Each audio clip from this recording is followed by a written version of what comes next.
Hello, this is Brad Pluth, PGA golf professional here at Dick's House of Sport, and here's kind of a two-part tip here for you.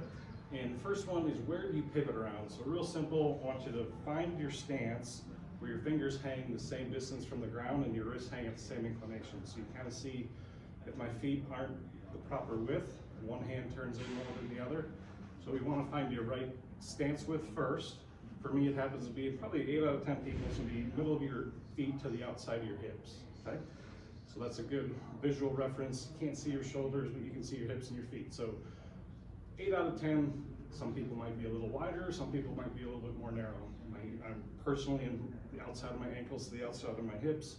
That's just me, but again, if you want to find your natural movement patterns, come out and see me for a lesson. But then touch the top of your kneecaps. You're going to hold that club across the top of your thigh, and then you're going to pivot. Okay? So you'll see I've got a little stick down there. I pivot around my left hip, so I pivot forward. Okay? I call that front post golfer.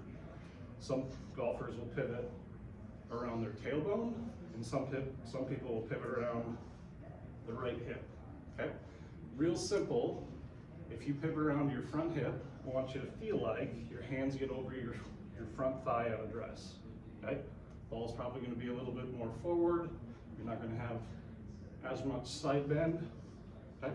If you pivot around your tailbone, you're going to feel like your hands are just barely in front of your zipper. And if you pivot around your trail hip, you're going to have a lot of bend. Ball's going to be a little bit more back. It's okay for you to have your hands over the inside of your thigh. Okay? Give that a try. I think it'll help. Look forward to seeing you soon.